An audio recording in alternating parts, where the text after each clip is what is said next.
Salve, salve pessoal, tudo bem? Só lembrando, antes da gente começar o episódio, de vocês darem aquele like, engajarem aqui, que ajuda bastante o nosso trabalho, tá bom? Obrigado.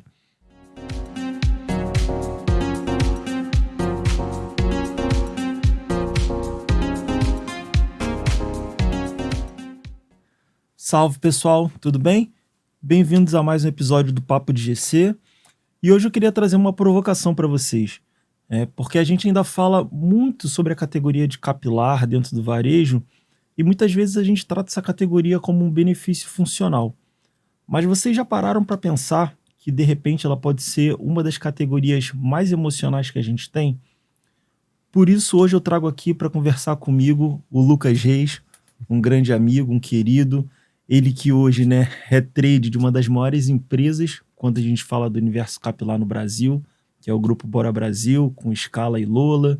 Também já construiu a carreira dele dentro de gigantes como L'Oréal, como Nivea.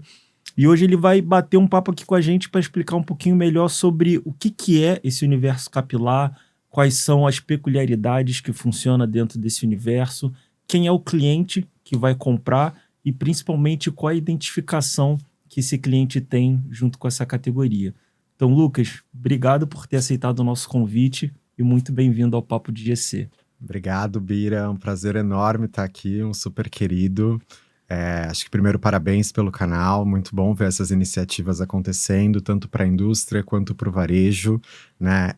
São mais de 12 anos trabalhando com cabelos, então acho que dá para a gente ter um pouco de propriedade aí nas conversas e no entendimento também dessa consumidora brasileira. Hoje o Brasil ele é o terceiro maior país do mundo na categoria de cabelos, né? A gente tem aí uma tipologia, são mais de 12 tipos de tipologias, tipos de fios capilares que existem no mundo e todos eles estão presentes aqui no Brasil, né? E isso torna a nossa consumidora, a nossa shopper cada vez mais expert, né? E exigente ali com os nossos produtos e o nível de serviço que é prestado nas lojas também, seja físicas ou online. Então, é um cenário muito dinâmico, né? Que vem aí em constante transformação. E que exige, né, de nós profissionais se reinventar o tempo todo, tá falando bastante sobre lançamentos e principalmente sobre melhorar a nossa execução como um todo para atender essa consumidora, né? Então acho que a gente vai ter bastante trocas aí. Maravilha.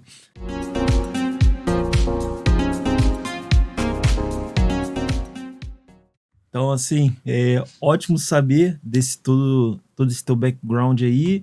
E aí, sim, já vou começar querendo explorar o teu lado trade dentro do universo capilar. E aí, te perguntando já diretamente, como um profissional, um executivo de trade, o que mais te incomoda quando você chega de frente para as gôndolas, de frente para as prateleiras que contém hoje a categoria do universo de capilar? Um bom ponto. Acho que são vários pontos que me incomodam lá, porque cada loja tem a sua característica, mas acho que um ponto em comum que eu ainda vejo muito forte é quando o varejo não consegue explorar 100% o poder de uma inovação, né? Hoje 30% do crescimento da categoria vem de novos produtos, né? A gente tem aí uma frequência muito grande de lançamentos chegando no ponto de venda e enfim. Quando você perde ali o momento de cadastro, quando você perde o momento de fazer uma ativação diferenciada para essa consumidora, né, você está perdendo um momento de indulgência ali dessa shopper, né, que está disposta a experimentar, que está disposta a colocar ali um ticket médio um pouco maior para ter a oportunidade de testar um novo produto.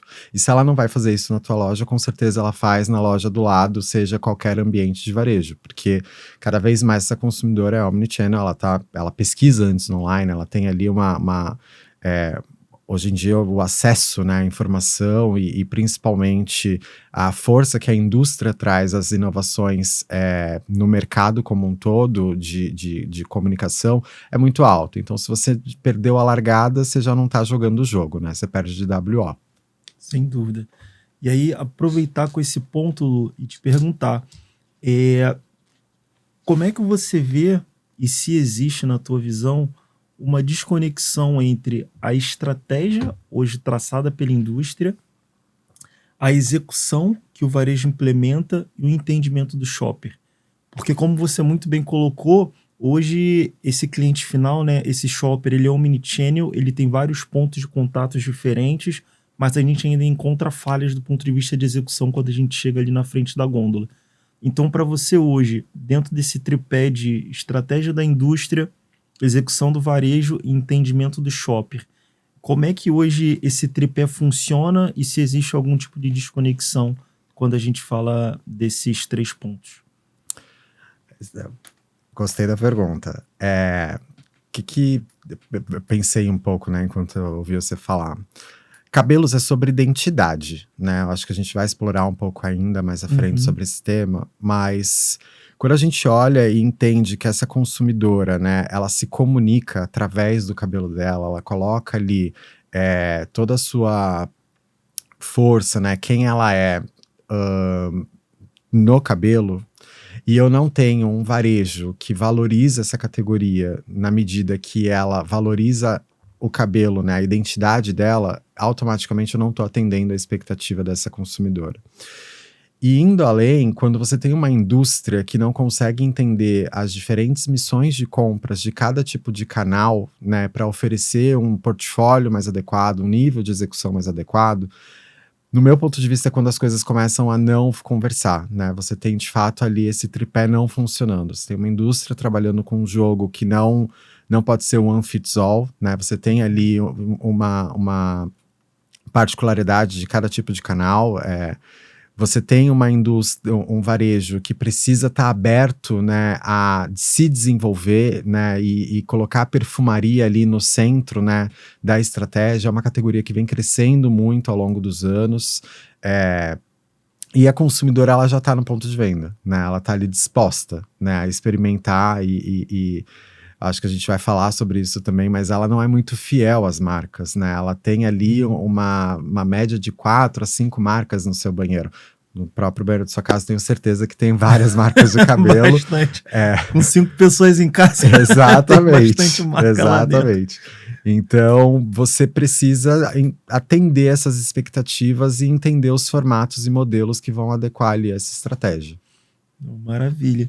Então, aproveitar até pegando desse ponto, considerando, né, que a gente tem consumidores e consumidoras tão diferentes e que precisam atender demandas tão diferentes, tão específicas e muitas vezes não são fiéis.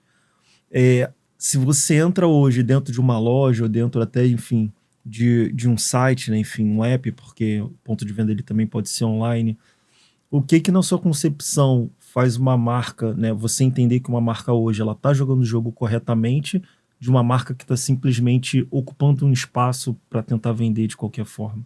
Acho que assim, a pergunta ela é polêmica, né? E a gente gosta das polemidades, né, Pira? Eu acredito que o discurso, ele sempre é bonito, né? E na prática as coisas, elas não necessariamente estão alinhadas ao que a gente acorda. Eu vejo muito isso ainda no dia a dia acontecer, nas próprias reuniões, que você tá ali na sala, né, você já olha e fala, putz, isso aqui eu acho que não vai seguir, vamos que vamos, porque é um pouco da dinâmica do varejo também, do cliente, enfim. Mas a partir do momento que o varejo, seja on ou off, entende o poder da execução, né, da categoria, e a indústria ela está preparada para atender com qualidade, né? Seja de cumprir os seus acordos trade, de enviar uma proposta de sortimento adequada ali ao ambiente de varejo, ou até mesmo o nível de merchandising que você está colocando as lojas, a gente consegue aí ter uma maior oportunidade para acelerar as vendas dessa categoria, tá? Então, eu iria mais ou menos nessa linha. Tá bom, perfeito. E aí, agora deixa eu puxar um ponto para mim super relevante que você tocou, que é a questão da identidade, né? O cabelo ele tá relacionado à identidade, e aí eu queria te perguntar dentro disso se cabelo hoje, né? Se a categoria de capilar ela tá relacionada à identidade, se ela tá relacionada à autoestima, e aí te falo até como shopper, né? Enfim, apesar de eu ter pouco cabelo, mas compro também para as minhas filhas, para minha esposa. Por que quando a gente entra nas lojas, enfim, vai nas gôndolas, nas prateleiras, a gente vê ainda uma categoria ainda classificada e posicionada de uma forma ainda muitas vezes tão funcional, tão relacionada a preço, a promoção, e não necessariamente relacionada à identidade, à autoestima, aos benefícios, digamos assim, mais autorais que aquela categoria poderia trazer? Eu adorei a pergunta.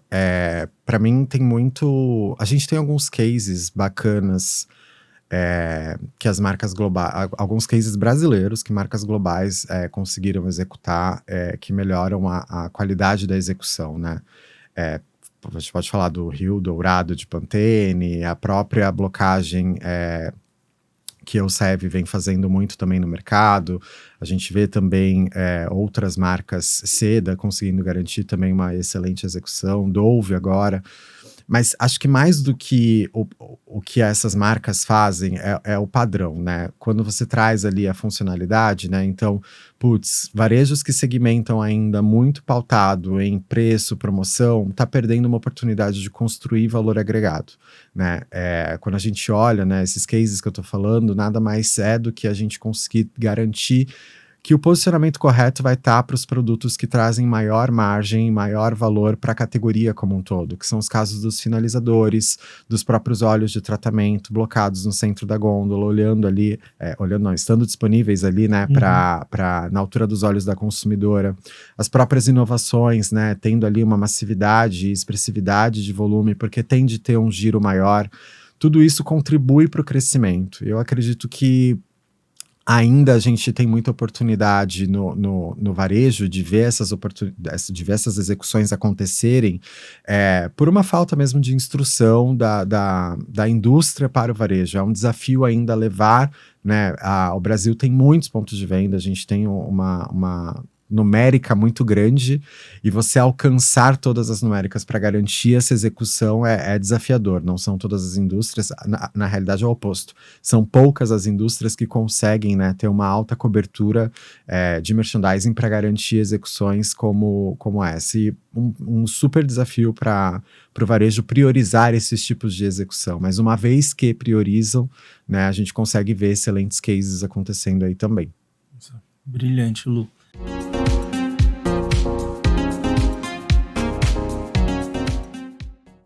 E agora, então, deixa eu dar um pulinho com você para o próximo bloco que eu quero conversar contigo, que é justamente sobre o shopper, né, ou a shopper da categoria, quem está comprando esses produtos, o cliente final. Porque com certeza aí você, como head de trade aí dentro do grupo Bora Brasil, tem, né, a cliente final que está ali dentro do PPT, mas na verdade está ali na frente da gôndola com pouquíssimos segundos para definir que tipo de produto vai ser comprado numa categoria que não tem muitas vezes uma fidelidade de compra muito grande. Então eu queria te perguntar já num bate-pronto, hoje quem é essa shopper da categoria de capilar e como ela se comporta frente a tantas marcas que tem hoje disponíveis dentro do mercado? Adoro.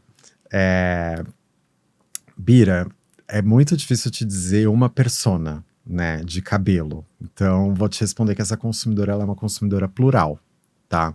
Ela é uma consumidora plural, ela é uma shopper ousada, né? E ela é fascinada em inovação, né? Quando eu tô falando bastante de inovação porque se você for olhar todo o comportamento dessa consumidora, né, nos últimos 20 anos, poxa, a gente parte dos anos 2000, onde uma consumidora vinha na tendência de alisamento, né, de trabalhar ali a química no cabelo. Logo na sequência, né, a gente vem num cenário de assumir a identidade, de fato, quem é o meu cabelo, principalmente no período pandêmico, né, onde essas consumidoras foram trabalhando o seu momento de indulgência em casa, assumindo o protagonismo ali, né, dos seus fios. Então, tudo isso contribui para diferentes momentos, estágios e perfis, né, de shoppers, mas o que a gente tem uma certeza muito clara é que aqui, de fato, não é uma única consumidora, são várias consumidoras, né, e isso muito alinhado com as tipologias que a gente tem, né, e com os rituais que existem também, né, dentro dessa categoria.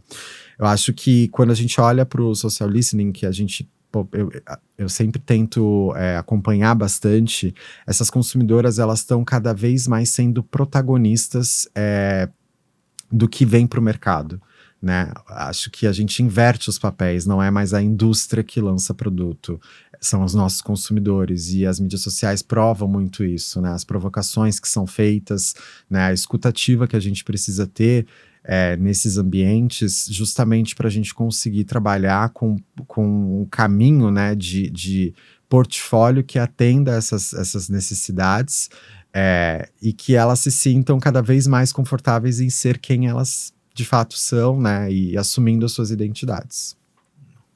Perfeito, Lu. Então, até uma pergunta que eu ia te fazer no final, mas já que você tocou nesse ponto, quero trazer essa pergunta para você nesse momento, que é o seguinte, você comentou sobre o social listening, e eu queria saber de você hoje, como é que você vê o papel dos influencers, enfim, das pessoas que hoje trabalham com todas as questões das mídias sociais, na questão da construção de portfólio, desculpa, na construção de portfólio e de fato na construção do pipe de inovação de produtos de uma empresa, né? Essas pessoas de fato elas já fazem parte, digamos assim, dos stakeholders de uma grande empresa, como o Grupo Bora Brasil, enfim, como seus concorrentes, ou ainda são, digamos assim, um apêndice, um adendo da estratégia que vocês vêm construindo? Elas já fazem parte, né? E eu percebo que esse movimento ele vem acontecendo muito forte para o mercado. Eu acredito muito numa diferença, Bira, do quanto do discurso versus a execução, né? A gente vê muito no mercado marcas que falam sobre a proximidade com o consumidor e falam, mas não vivem, né? E a partir do momento que você consegue ter encontros com essas consumidoras, colocarem elas para serem, de fato, as pessoas que vão co-construir lançamentos, partindo ali das necessidades reais, né? Do que acontece, de fato, com o cabelo, e não mais só importar com o quanto o cabelo vai ficar bonito ou não, porque isso é muito de cada um, né? Não existe uma beleza que seja padrão, e sim a beleza que é para você. Né? O que é bonito para mim não necessariamente vai ser bonito para você, então a gente precisa respeitar essas diferenças, e quando a gente consegue atrelar isso à necessidade da consumidora, é onde começam a vir as ideias e principalmente as tendências, né? A gente está numa população onde 70% da população é da classe CDE, né? E muitas vezes a gente vê, eu acompanho vários artigos, né? E muitas vezes a gente mesmo segue, né, algumas coisas tipo skinification ou até alguns outros termos que as nossas consumidoras às vezes nem entendem, entendeu? E ela vai comprar pela fragrância ou porque achou a embalagem bonita, mas porque ela não conseguiu nem ler o rótulo. Então tem uma distância muito grande entre você ter ali uma consumidora que de fato constrói um portfólio contigo, né? E você ter um discurso de construção com o consumidor, né? Dentro do grupo hoje a gente tem as nossas Loletes e Scalovers, né? Que são as consumidoras que a gente tem uma relação, que a gente mantém ali uma proximidade muito grande de teste de conceitos, de produtos, de campanhas, enfim, são as meninas que a gente prioriza quando a gente lança alguma coisa, né, a conhecer em primeira mão, a construir esse relacionamento, justamente porque a troca vem quase que unânime, assim, a gente não faz um esforço muito grande, né, porque esse reconhecimento, elas se sentem parte da família. Então, para mim é fundamental. Hoje as redes sociais, elas constroem inovações, elas ditam tendências de forma global, né? E o nosso desafio tem sido, e não só desafio, né, nas empresas que eu passei, mas em todo o mercado, o desafio é acompanhar isso, né? Você ter a celeridade ali, a agilidade de conseguir lançar e trabalhar com conceitos que vão construir valor para a categoria e não só ser um salto de galinha, sabe? Em termos de vou também lançar, vou seguir uma tendência, né? Muitas vezes a gente vê a indústria fazendo isso e isso não é inovar, né? A gente precisa garantir ali que vai trazer um benefício para o varejo também, né? E atendendo a necessidade dessa consumidora. Então, acho que no todo é um pouco disso, assim. Não, perfeito, Lucas.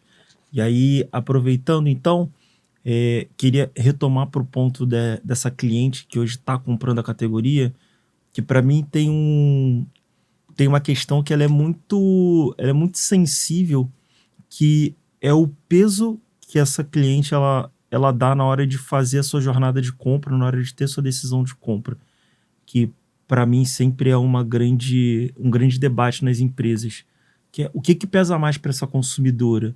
É a questão racional no momento da compra, como o preço, a promoção que vai estar atrelado, o benefício funcional, ou é a questão emocional da compra, né? Como a identificação com a marca, a inspiração da marca, a identidade. O que pesa mais para essa consumidora na hora da compra? Enfim, como vocês fazem para equilibrar todos esses fatores que com certeza são importantes para a jornada de compra de um consumidor?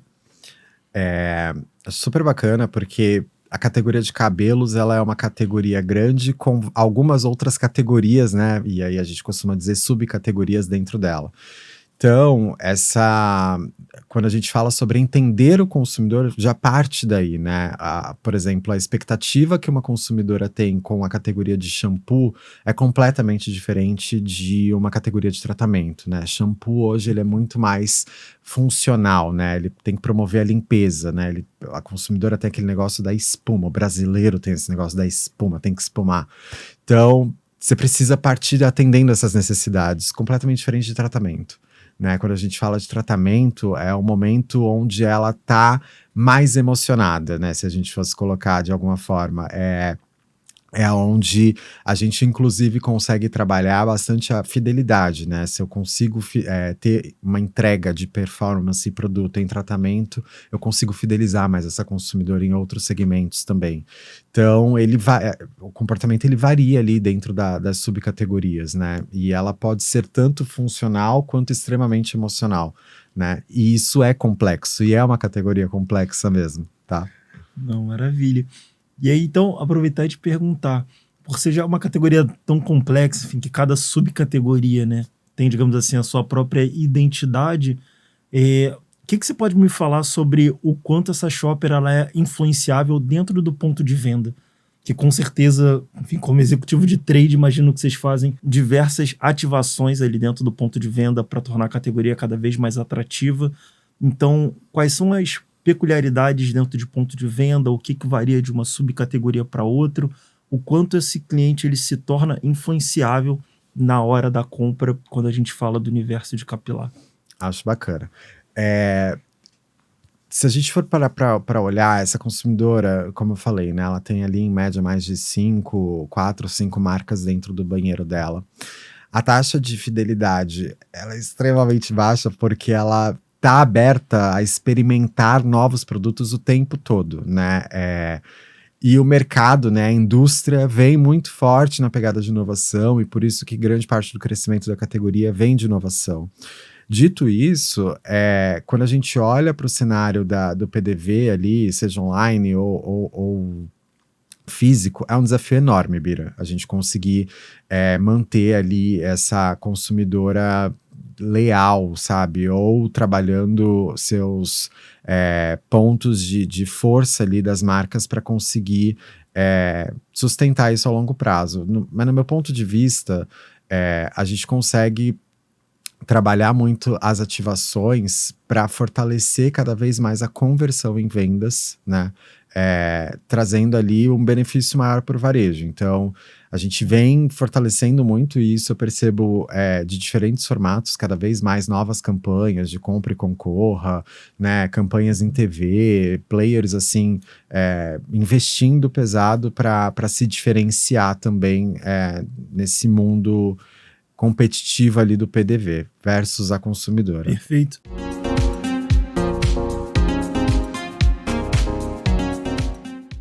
Para a gente ir para um bloco agora falando um pouco mais de fato sobre GC, sobre layout dentro desse universo, e eu queria começar, Lu, te perguntando em relação à execução de fato, tá? Layout da categoria, planogramação dentro do universo de capilar, dentro de haircare. Para você hoje, quais são os combinados, o que é hoje inegociável na execução dentro de uma categoria de haircare, que muitas vezes você vê que o mercado não consegue ter uma eficácia, uma padronização operacional para tornar aquilo realidade. Acho que para mim tem dois grandes pontos, tá? O primeiro é a segmentação das marcas, assim. A gente precisa cada vez mais ter uma clareza de que cada marca tem seu papel para a consumidora, né? E essa consumidora, ela está disposta a testar todas as marcas, mas a gente precisa ajudar ela a navegar na gôndola, né? Então, quando a gente fala de segmentação, no início ali das marcas premium, ou até mesmo dermatológicas, depois a gente vem com as marcas mais massivas, ou mastige, depende aí de como a galera fala, mas também das marcas acessíveis ou populares, né? Encerrando ali a gôndola. Tem outro ponto que eu acho que é fundamental, é que quando a gente olha os sortimentos, os SKUs Heroes, eles precisam ter um nível de frentes muito maior do que a média da marca, né? O que a gente vê é muitas vezes a indústria tentando colocar 100% do seu portfólio em um espaço e não valorizando os SKUs que mais giram, né? A gente tem SKUs que hoje giram em média 2 a 5 vezes mais do que a média, né, dos outros SKUs da própria marca ou até mesmo do que outras marcas. Então, para mim, esses dois pontos, assim, da gente conseguir segmentar melhor os blocos ali, né, das categorias dentro da categoria de cabelo, né, e você ter um espaço adequado para as marcas, para os SKUs de maior giro, são fundamentais para acelerar as vendas. Maravilha. E agora, vou resgatar um pouco do início da tua carreira, que sei que você já passou por GC também. Eu queria ter um pouquinho do teu olhar de como você acha que hoje tem que ser o papel do GC para ser digamos assim, uma alavanca para ajudar a ser uma alavanca transformacional da categoria capilar, para ela ser cada vez mais valorizada e atender os benefícios e as demandas que o consumidor está buscando ali na hora da compra. Bira, throwback the years aí, mas para mim o GC ele é fundamental no dia a dia de vendas, cara. Assim, quando eu olho o time comercial, seja da indústria, seja do varejo, discutindo assim pontos que não tem nenhum fundamento com base no olhar de shopper, né? E olhando ali o final da conversão, da decisão, você fala, gente, a construção tá toda errada. Então o GC ele tem um papel fundamental em toda a estratégia, né? Seja na estratégia de construção dessas categorias, né? E principalmente quando a gente fala de cabelo, que a gente lida aí com uma média de 3.000 SKUs, dependendo do ambiente de varejo que você tá falando, o GC ele consegue contribuir de diversas formas, né? Então, o entendimento de quem é essa consumidora para proporcionar ali, né, um sortimento mais adequado, assim como o espaço que deveria ocupar, né? Hoje, cabelos é a maior é a maior categoria dentro da cesta de higiene e beleza, né, da Nielsen. Então, a gente tem uma dificuldade muito grande, né, de traduzir o que é cabelos, saindo desse funcional limpeza shampoo, né, que foi construído há muitos anos atrás, e mirar aí para o futuro, né, e que já é uma realidade dessas nossas consumidoras que hoje usam em média mais de 5 produtos, né, então eu enxergo que o GC ele tem um papel gigante em trazer esses argumentos de venda para dentro de casa, seja de indústria ou varejo, para abrir portas no desenvolvimento mesmo da categoria, para a gente aumentar o ticket médio, aumentar a penetração de segmentos que são super valorizados, como é o caso de finalizadores, gelatinas, e que a gente hoje nem discute tanto, né? Fica muito na discussão do kit, do promocionado, do R$19,90. Gente, isso assim não agrega valor, né? Isso não traz benefício nenhum para nenhum dos lados. E essa é uma consumidora que ela está disposta a testar cada vez mais, ela está disposta a investir, né, em uma inovação ou em um produto, enfim, que faça sentido para atender essa necessidade dela, porque é a identidade dela, né? E quando a gente quer se sentir bem, a gente investe um pouquinho a mais, isso acontece. Então, eu enxergo o GC como um parceiro fundamental para avançar aí cada vez mais nessa frente. Brilhante, Lucas. E aí, queria pegar o pontinho final da tua fala, que é a identidade dessa consumidora, né? É o que ela busca, ela está disposta até, de repente, a gastar um pouquinho mais, porque, de fato, você está mexendo ali com a autoestima, está mexendo com o que ela quer no final do dia. E aí, frente a isso, tocar num pontinho que talvez seja um pouco polêmico, mas a gente vê cada vez mais dentro desse universo de capilar, né, essa questão de como, de repente, os claims relacionados à autoestima, de repente, estão ficando um pouco, não sei se banalizados seria a palavra, mas o quanto eles estão fazendo cada vez mais parte da divulgação, enfim, de marketing, de produto das empresas, quando muitas vezes a gente está falando até, como você comentou mais para trás, de segmentos e de, enfim, subcategorias um pouco mais funcionais, né?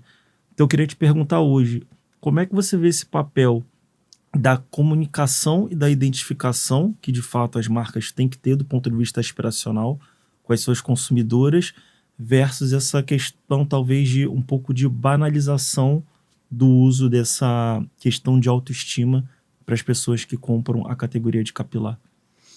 Polêmico. Amigo, eu acredito muito bom, eu acredito muito é ótimo, né? Porque a gente tem uma tendência que não dá para ignorar que aconteceu nos últimos anos, que é o wellness, né? E querendo ou não, isso passa também dentro de cabelos, né? A gente tem hoje uma consumidora que ela, enfim, no Brasil a gente sabe o quanto as consumidoras fazem transformações, né? E o quanto isso demanda, né, de produtos que são específicos, de cuidados que são importantes ali no dia a dia dela. Dito isso, quando a gente traduz nas nossas embalagens, né, claims que são impactantes, que trazem ali uma força, uma reparação instantânea, algo que vai trazer para essa consumidora um entendimento claro de que aquele produto está endereçando um ponto de dor dela, né, que está ligado à autoestima dela, o cabelo, ela é a identidade, é o cartão de visitas da mulher, né, ou do próprio homem. Então, você precisa ter muita clareza do que você está comprando, né, do que você está lendo, usando ali. E quando a gente olha para esse ponto da banalização, nem acho que eu falei errado até, mas eu entendo que depende muito do ponto de vista de quem está vendendo, sabe? Porque para quem está comprando, pode fazer sentido, né? A gente vê em outras categorias, por exemplo, esses dias eu estava vendo vários esfoliantes corporais, a gente estava em umas discussões, que parece um sorvete, né? É um produto completamente diferente. E se for parar para pensar 10 anos atrás, a gente não pensaria na categoria de corporal nesse formato, a gente só pensaria num hidratante branco, né? Então, no meu ponto de vista, as coisas mudam, evoluem e acho que existe o risco, existe, mas vai muito do entendimento mesmo de cada consumidora, entendeu? Perfeito, né? Entendimento do consumidor, de como você de fato gera uma conexão com o que aquele consumidor espera, enfim, e aí, como você falou, né? Não tem uma persona, existem Exatamente, diversas demandas ali dentro das subcategorias e como você consegue ir atendendo cada uma delas. Exatamente. Brilhante, Lucas. E aí, cara, infelizmente, tudo que é bom uma hora acaba, tá? A gente está indo para a parte final aqui do nosso papo, infelizmente. Mas calma que ainda tem um bloco final que eu quero fazer contigo, que eu sempre gosto de fazer com os convidados, que é um bate-bola aqui final, tá? Então, de fazer aqui algumas perguntinhas básicas e quero só uma resposta rápida sua para entender aí um pouco da sua visão. Deixa eu pegar aqui minha colinha. Queria começar aí te perguntando um erro clássico de execução que você vê na categoria de capilar. Não entender que essa é uma consumidora que usa mais de 5 produtos, né? E não valorizar o segmento de pós-shampoo. Acho que para mim isso é um erro gigante. Perfeito. Agora, uma verdade sobre a Shopper que pouca gente admite. Gente, essa consumidora não é fiel. Olhem o banheiro de casa de vocês. São mais de 4 marcas. É difícil aceitar, mas uma vez que você aceita isso, você passa a trabalhar melhor toda a sua estratégia e principalmente cenários de diferenciação, sabe? Maravilha, adorei a sinceridade. Uma dica pro Lucas de 10 anos atrás. Eu tenho algumas dicas para o Lucas de 10 anos atrás. Pode dar mais de uma, vai. Mas eu vou focar em uma que eu acho que primeiro para eu estar aqui hoje conversando com você, falando sobre a categoria, né, vem muito dos líderes que eu tive. Então, aproveitem ao máximo os líderes de vocês, né, para quem está na indústria ou até mesmo no varejo. Tudo que eu tô falando aqui vem muito dos aprendizados que eu tive de pessoas que são reconhecidas no mercado, a própria Elaine Rocha, a Marina Lira, são pessoas que contribuíram muito para eu estar aqui hoje conversando e falando, então vou dedicar as minhas líderes aí que me formaram em algumas coisinhas aí. Perfeito. Aliás, um beijo pra Nani e pra Marina, maravilhosa. Pra gente fechar aqui, Lu, queria te perguntar por último, uma mudança simples, mas que na sua visão já elevaria muito o nível de execução no PDV dessa categoria. Vamos apostar nos novos segmentos, gente. Ou subcategorias, né? Como a gente quer falar. Discussão de shampoo, hoje shampoo tem 94% de penetração, né, nos lares. Eu particularmente costumo brincar, tá? E aí depois qualquer coisa a gente edita, mas que a diferença do 94 pro 100 são os carecas que não usam shampoo, tá? Mas, brincadeiras à parte... Eu roubo das minhas filhas. Tá? Brincadeiras à parte, novos segmentos vêm aí numa média de 30%, 40% com ticket médio mais valorizado. É onde a gente consegue, né, aumentar a penetração nos lares brasileiros. Essa consumidora, ela está disposta a vivenciar esses novos rituais, né? Acabou que a gente nem falou muito de cronograma capilar, mas... Essa consumidora, ela tem, assim, um ritual muito rígido com ela, né, da frequência de uso. Então, aposta em novos segmentos, porque é daí que a gente consegue continuar acelerando o crescimento da categoria como um todo. Nossa, brilhante, Lu. Bom, galera, se eu poderia deixar aqui, acho que um recado final, também uma dica pro Bira de 10 anos atrás valorizem, acho que as relações genuínas que vocês constroem ao longo do tempo. Acho que o Lucas é um grande amigo que eu fiz ainda no meio da pandemia, lá atrás, quando a gente começou a trabalhar junto, e a gente está aqui 7 anos depois, sentados, cada um num CNPJ diferente, mas acho que a conexão é a mesma, a vibração é a mesma. Então, assim, Lucas, queria muito te agradecer por ter aceitado esse convite. Assim, de verdade, você sempre soube da admiração que eu tenho por você, e ver onde você está hoje, cara, as cadeiras que você já passou, o tamanho dos times que você lidera, o tamanho da celeridade do reconhecimento que você tem no mercado, assim, me deixa muito feliz e só me faz bater palma para cada passo além que você dá. Então, assim, obrigado por estar aqui com a gente hoje, obrigado por dividir mais um pouco do conhecimento que você tem com tanta gente aí que vai te assistir. E assim, pessoal, para quem gostou, pode acompanhar Lucas Reis nas mídias sociais. Eu vou abrir aqui para as palavras finais dele, mas mais uma vez queria muito te agradecer por ter topado estar aqui com a gente hoje. Eu que agradeço as palavras lindas, que carinho enorme. Obrigado pela oportunidade, foi incrível ter essa conversa com você. Acho que a gente tem uma oportunidade gigante de continuar desenvolvendo essa categoria, acelerando cada vez mais, e estou à disposição, caso alguém queira conversar, trocar uma ideia, né, para a gente continuar desenvolvendo. Mas, Bira, obrigado pelo convite, não imaginava que ia ser assim, então eu amei muito, gente, adorei, por mim ficaria aqui horas conversando. Mas vamos marcar obrigado. Parte 2, né? Exatamente. Parte 1, parte 2. Mas foi mara, super obrigado. Não, perfeito, Lu. Obrigado mais uma vez por estar aqui com a gente. E, pessoal, esse foi o nosso Papo de GC de hoje. Espero que vocês tenham gostado bastante do episódio. E como eu sempre peço, se vocês gostaram desse episódio, se fez sentido para vocês, compartilhem. Vou deixar aqui, de repente pode ser ou na descrição ou nos comentários também as mídias sociais do Lucas. E se fez sentido para você, ajuda bastante o nosso trabalho, compartilhar, engajar, curtir, tá bom? Porque faz esse conteúdo aqui poder chegar ao máximo número possível de pessoas. Beleza, pessoal?